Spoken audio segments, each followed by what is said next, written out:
জানিয়ে দিব এই মুহূর্তে আমাদের হাতে এসেছে বাংলাদেশের গুরুত্বপূর্ণ আপডেট সংবাদের শিরোনাম।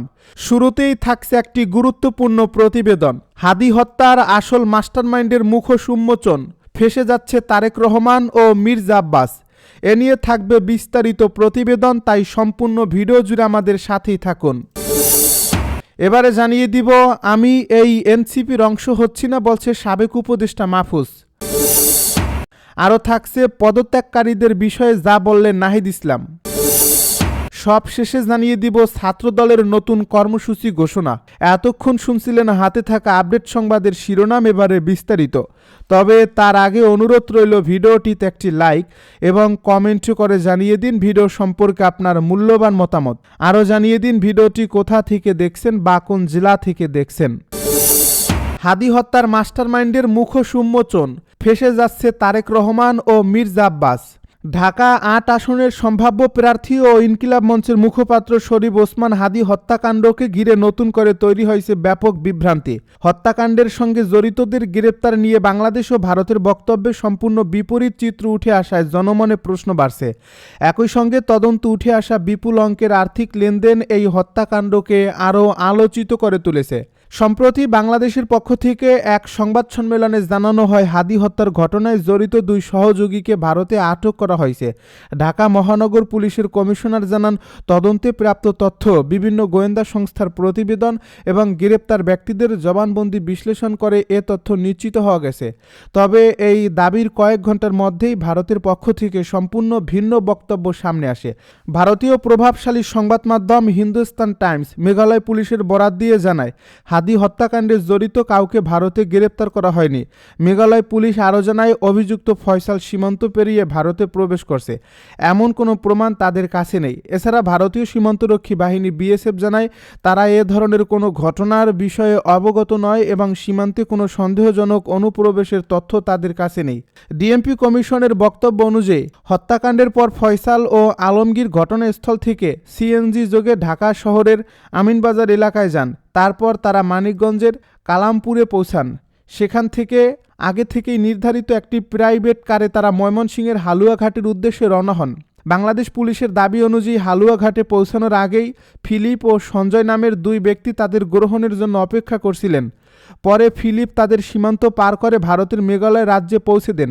সেখানে পুত্তি নামের এক ব্যক্তি তাদের হস্তান্তর করা হয়। পুত্তি পরে তাদের একজন ট্যাক্সি চালক স্বামীর কাছে তুলে দেন, যিনি তাদের মেঘালয়ের পুরা নামক একটি শহরে নিয়ে যান। তবে ভারতীয় পুলিশের অস্বীকৃতির কারণে এই পুরো বর্ণনার সত্যতা নিয়ে নতুন করে প্রশ্ন তৈরি হয়েছে।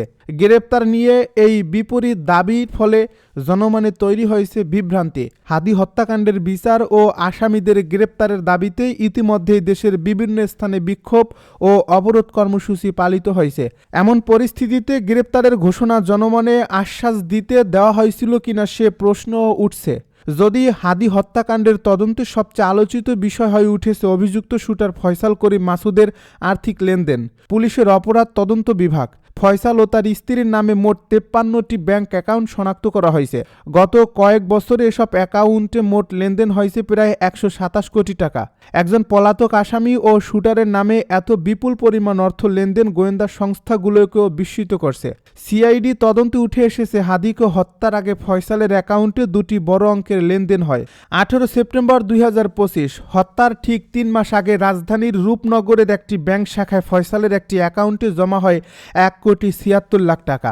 অ্যাকাউন্টটি একটি এসএমআই প্রতিষ্ঠানের নামে থাকলেও এর নিয়ন্ত্রণ ছিল ফয়সালের হাতে। 4 নভেম্বর 2025 হত্যার 1 মাস আগে এনআরবিসি ব্যাংকের বেনারসি পল্লী উপশাখায় ফয়সালের স্ত্রী সামিয়ার নামে থাকা অ্যাকাউন্টে জমা হয় 65,55,000 টাকা। সিআইডি জানায়, এসব টাকা অ্যাকাউন্টে জমা পড়ার পর ফয়সাল ও তার স্ত্রী ধাপে ধাপে বড় অঙ্কের অর্থ উত্তোলন করেন।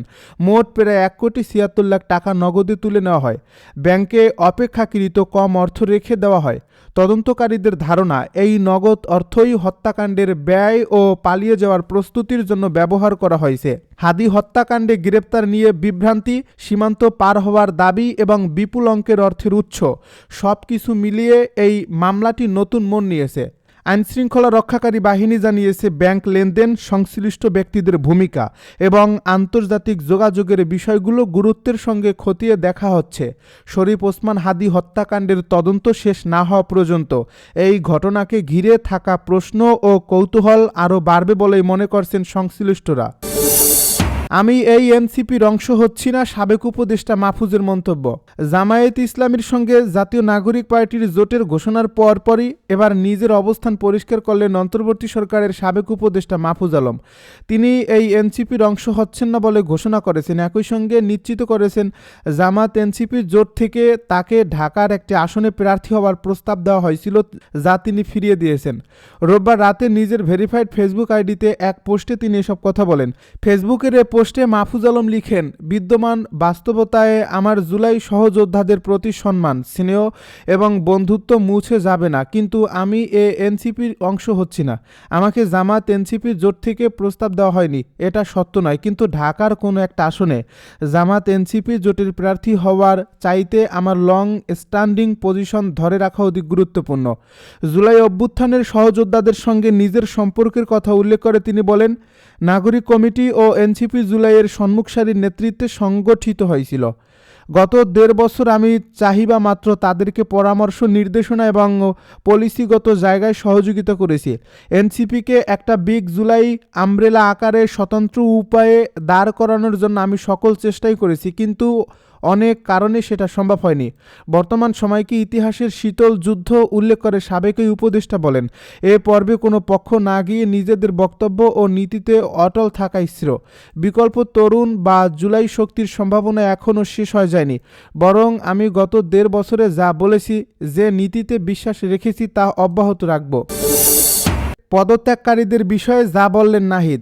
জাতীয় নাগরিক পার্টি এনসিপি থেকে পদত্যাগ করেছেন দলটির জ্যেষ্ঠ যুগ্ম সদস্য সচিব তাসনিম জারা ও যুগ্ম আহ্বায়ক তাজনুম জাভানি। তারা ছাড়াও দেশব্যাপী আরও অনেক এনসিপি নেতার পদত্যাগের খবর পাওয়া যায়। পদত্যাগকারীদের সম্পর্কে জাতীয় নাগরিক পার্টির আহ্বায়ক নাহিদ ইসলাম বলেছেন, আমরা সংখ্যাগরিষ্ঠের মতামতের ভিত্তিতে এ সিদ্ধান্ত নিয়েছি। এরপর কেউ দলে থাকবে কিনা সেটি তার ব্যক্তিগত সিদ্ধান্ত। আমরা আশা করছি জাতীয় নাগরিক পার্টির সঙ্গে যারা যুক্ত আছে তারা সবাই আমাদের সিদ্ধান্তকে সাধুবাদ জানিয়েছে। রোববার রাতে রাজধানীর বাংলা মোটরের অস্থায়ী কার্যালয়ে জরুরি সংবাদ সম্মেলনে এসব কথা বলেন তিনি। নাহিদ ইসলাম বলেন, আসন্ন ত্রয়োদশ জাতীয় সংসদ নির্বাচনে আমরা এককভাবে অংশগ্রহণ করার পরিকল্পনা থাকলেও এখন সে পরিকল্পনা বাস্তবায়িত হচ্ছে না। শরীফ ওসমান হাদীকে প্রকাশ্যে গুলি করার প্রেক্ষাপটের পর বাংলাদেশের রাজনৈতিক পরিস্থিতি পরিবর্তন হয়েছে। যারা অভ্যুত্থানে পরাজিত হয়েছে তারা জুলাই প্রজন্মকে নিঃশেষ করার জন্য নানাভাবে ষড়যন্ত্র করে যাচ্ছে। এ পরিবর্তিত প্রেক্ষাপটে আধিপত্যবাদী শক্তি যেন গণ অভ্যুত্থান পরবর্তী বাংলাদেশকে ঠেকাতে না পারে, সেজন্য আমরা বাংলাদেশ জামায়াতে ইসলামী ও তাদের 8 দলের জোটের সঙ্গে আমরা একাত্মতা জানিয়েছি। উল্লেখ করে তিনি আরও বলেন, আমরা একত্রে আধিপত্যবাদ, দুর্নীতি, সংস্কার ও বিচার এ সকল বিষয়ে একত্রে কাজ করব। তিনি আরও বলেন, আমরা সোমবার প্রার্থীদের নাম প্রকাশ করব। আগামীকালই আমরা মনোনয়নপত্র জমা দেব। জামায়াত ইসলামীর এই ঐতিহাসিক দায় আছে, সেই দায় এনসিপি নিচ্ছে কিনা এমন প্রশ্নের জবাবে ইসলাম বলেন, আমরা শুধু নির্বাচন বৈতরণী পার করার জন্য এ জোট গঠন করেছি, তবে আমরা আমাদের উদ্দেশ্য অনুসারে কাজ করব। এর আগে দলটির সদস্য সচিব আক্তার হোসেন বলেন, পুলিশ বাহিনী নিয়ে বলেন, আওয়ামী লীগের সময়ে দক্ষতার সঙ্গে যে পুলিশ বাহিনী নিরাপদ ব্যক্তিদের হয়রানি করত, সেই পুলিশ বাহিনী এবার চিহ্নিত সন্ত্রাসীকে ধরতে পারছে না। ছাত্রদলের নতুন কর্মসূচি ঘোষণা। বাংলাদেশ জাতীয়তাবাদী ছাত্রদলের ৪৭তম প্রতিষ্ঠা বার্ষিকী উপলক্ষে দিনব্যাপী কর্মসূচি ঘোষণা করা হয়েছে। রোববার ছাত্রদলের সভাপতি রাকিবুল ইসলাম রাকিব ও সাধারণ সম্পাদক নাসির উদ্দিন নাসিরের গণমাধ্যমে পাঠানো এক বিজ্ঞপ্তিতে এই তথ্য জানানো হয়। কর্মসূচির অংশ হিসেবে ১ জানুয়ারি প্রতিষ্ঠা বার্ষিকীর দিন সকাল ৯টায় ছাত্রদল কেন্দ্রীয় সংসদের কার্যালয় সহ দেশের সব জেলা ও মহানগর ইউনিট কার্যালয়ে জাতীয় পতাকা সহ দলীয় পতাকা উত্তোলন করা হবে। সেই সঙ্গে এদিন বেলা 11টায় শহীদ রাষ্ট্রপতি জিয়াউর রহমানের কবরে পুষ্পস্তবক অর্পণের পাশাপাশি ফাতেহা পাঠ ও মোনাজাত অনুষ্ঠিত হবে। একই দিন দুপুর 12টার দিকে রাজধানীর নয়াপল্টনে বিএনপির কেন্দ্রীয় কার্যালয়ের সামনে রক্তদান কর্মসূচির আয়োজন করা হবে।